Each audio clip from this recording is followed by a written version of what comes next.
Hello friends, नमस्कार। तो कैसे हैं आप? उम्मीद है आप सब बहुत अच्छे होंगे और आपकी पढ़ाई बहुत अच्छे से चल रही होगी। देखिए, आज हमारा जो चैप्टर है वो है चैप्टर 3। ठीक, pair of linear equation in two variable. ठीक, मतलब दो चर वाले रैखिक समीकरण। लिख दें, दो चर वाले रैखिक समीकरण। ठीक, अब ये जो चैप्टर है, ठीक है, दो चर वाले रैखिक समीकरण, इसमें हम लोग क्या करेंगे? ऐसे समीकरणों से डील करेंगे जिसके पास दो चर होंगे या दो वेरिएबल होंगे। ठीक तो चलिए स्टार्ट करते हैं आपके यूट्यूब चैनल नॉलेज ऋषभ पर दो चर वाले रैखिक समीकरण को पढ़ना। देखिए, जैसा कि नाम है दो चर वाले रैखिक समीकरण। तो इसमें दो चीज छिपा हुआ है, एक रैखिक समीकरण और एक दो चर। अभी हम पीछे जो पढ़े थे वो पढ़े थे बहुपद। बहुपद में हम देखे थे कि भाई अगर किसी का डिग्री 1 है, अगर किसी का डिग्री 1 है, जैसे जैसे मान लीजिए बोल रहे 2x-1, तो इसकी डिग्री क्या है? इसके ऊपर कुछ नहीं तो 1। तो इसको कहते हैं हम लीनियर पॉलिनोमियल। इसको क्या कहते थे? लीनियर पॉलिनोमियल, या इसको कहते थे रैखिक बहुपद, या इसको क्या कहते थे? रैखिक बहुपद। ठीक है, इसको रैखिक बहुपद या इसको हम लीनियर इक्वेशन भी बोल सकते हैं, लीनियर इक्वेशन। ठीक है, बात समझ आ गया? मतलब इसके बराबर में हम जीरो ले लेंगे तो ये क्या बन जाएगा हमारा? तो एक इक्वेशन बन जाएगा। ठीक है, तो दो चर वाले, अब यहाँ पर दो चर नहीं है भाई, दो वेरिएबल नहीं है।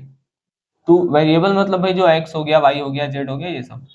तो यहाँ पर ये वन वेरिएबल है, दिख रहा है, केवल एक्स है। ठीक, जैसे यहाँ देखिए, इसके पावर में वन है, एक्स के वाई के भी पावर में वन है, मतलब ये लीनियर पॉलिनोमियल, सॉरी लीनियर, हाँ ठीक है, लीनियर इक्वेशन है। अब ये देखिए, एक एक्स है एक वाई है, दो वेरिएबल है, तो दो वेरिएबल वाला लीनियर इक्वेशन है। ठीक है, तो ऐसे ही मतलब ऐसे ही जो क्वेश्चन है उसको हम लोग पढ़ेंगे इसमें। इसमें दो चर वाले रैखिक समीकरण में। ठीक, तो दो चर वाले में रैखिक समीकरण में क्या दिखेगा आपको? भाई जो इक्वेशन होगा, जो वेरिएबल होगा उसका पावर 1 होगा, वेरिएबल का पावर कितना होगा? 1 होगा, और जो वेरिएबल होगा वो दो वेरिएबल होगा। ठीक है, एक वेरिएबल नहीं होगा। बात समझ में आ गया? वेरिएबल कितने होंगे?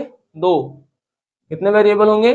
दो। ठीक है, और उसका उसके पावर में कितना होगा? एक। ठीक है, तो वही है, वही लीनियर इक्वेशन है। ठीक है, पावर में 1 है, इन टू वेरिएबल है, मतलब दो ठो वेरिएबल है, एक एक्स है और एक वाई है। ठीक, इसमें हम लोग सबसे पहले क्या देखते हैं? हम इसमें सबसे पहले देखते हैं इसका स्टैंडर्ड फॉर्म। देखिए, ये जो क्लास है ये केवल इंट्रोडक्शन का क्लास है। ठीक, इसमें आपको इंट्रोडक्शन बताया जाएगा।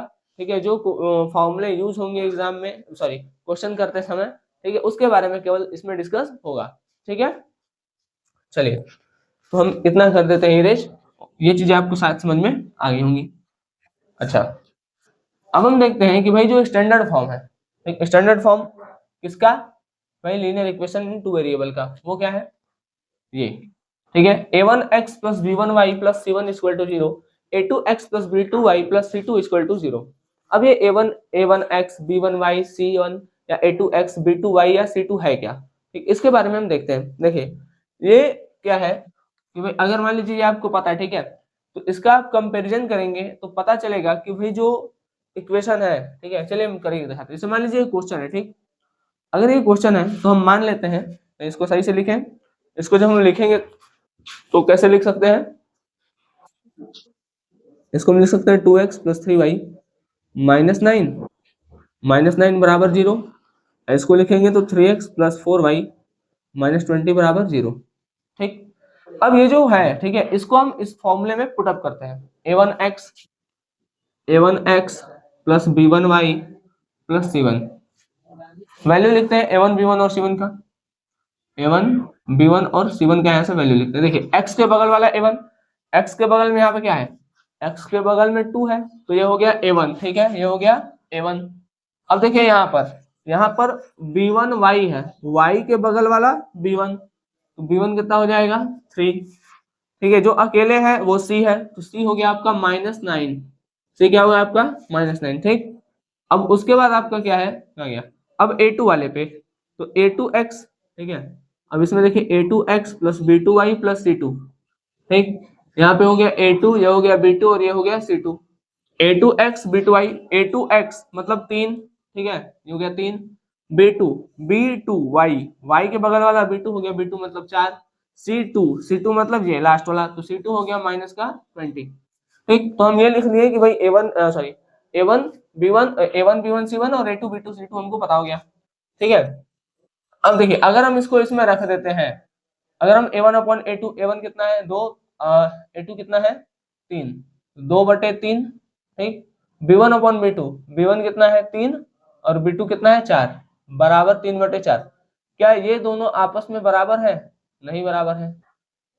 ठीक है, a1 अपॉन a2 और b1 अपॉन b2 आपस में बराबर नहीं है। ठीक, जब ये आपस में बराबर नहीं है तो इससे हमको ये पता चलता है कि ये जो इक्वेशन है, ये जो इक्वेशन है, इससे एक ऐसा रेखा प्राप्त होगा जो एक दूसरे को प्रतिच्छेदित प्रतिच्छेदित मतलब कहीं पे इंटरसेक्ट कर रहा होगा।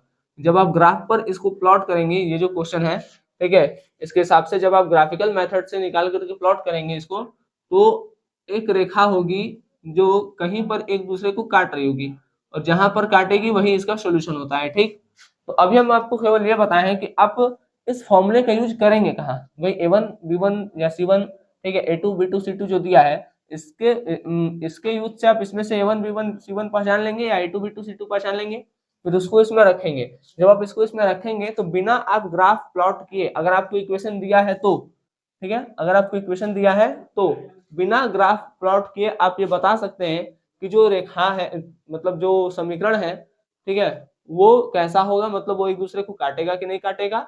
और अगर काटेगा तो उससे एक बात और पता चलता है, देखिए अगर कहीं एक जगह काट रहा है, ठीक है, तो उसका केवल एक सोल्यूशन मिलता है। ठीक, अगर मान लीजिए यहीं पर ये a1 upon a2, b1 upon b2 और c1 अपॉन c2 ये तीनों आपस में बराबर हो जाए, तो कोइंसिडेंट लाइन या संपाती रेखा मिलती है। संपाती रेखा मतलब एक, ठीक है, तो पहले लाइन के ऊपर से दूसरी लाइन जाएगी ऐसे, बस समझ आ गया। ठीक है, संपाती रेखा मतलब एकदम साथ ऐसे, ये ठीक है बात। तो ऐसे रेखाओं के कई सारे सॉल्यूशन मिल सकते हैं।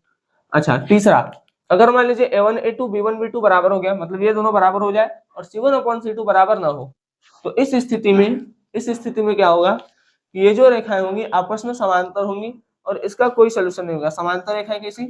समांतर रेखाएं मतलब एक ऐसे जाएगा एक ऐसे, ठीक है, बिना काटे एक दूसरे को ऐसे चला जाएगा, ये बस समझ आ गया। तो अगर आपको कोई इक्वेशन दिया हुआ है, ठीक है, अगर आपको ये दोनों बातें पता है, तो आप बिना ग्राफ प्लॉट किए इस बात को बता सकते हैं कि ये जो इक्वेशन है, ठीक है, ये मतलब इसका जो रेखा बनेगा या इसका जो सोल्यूशन होगा, एक सोल्यूशन होगा या कोई सोल्यूशन नहीं होगा या एक से ज्यादा सोल्यूशन होगा। ठीक, अगर मान लीजिए a1 a2 b1 upon b2 आपस में बराबर नहीं होते हैं, ठीक है, तो उस स्थिति में जो सोल्यूशन आएगा वो कैसा आएगा, मतलब जो लाइन कट करेगी एक दूसरे को किसी न किसी एक पॉइंट पर कट करेगी, ठीक है, इंटरसेक्टिंग लाइन होगी, और इंटरसेक्टिंग लाइन का केवल एक ही सॉल्यूशन मिलता है। ठीक है, जैसा कि यहाँ लिखा गया है। अगर मान लीजिए तीनों वैल्यू आपस में बराबर हो, a1 a2 b1 b2 c1 c2 आपस में सब बराबर हो, तो उस स्थिति में संपाती रेखा या कोइंसिडेंट लाइन मिलता है। कोइंसिडेंट मतलब देखिए एक ऐसे लाइन है तो दूसरा का इसी के ऊपर ही ऐसे रह जाएगा रहेगा, ठीक है, ये कोइंसिडेंट लाइन हो जाता है। ठीक है बात।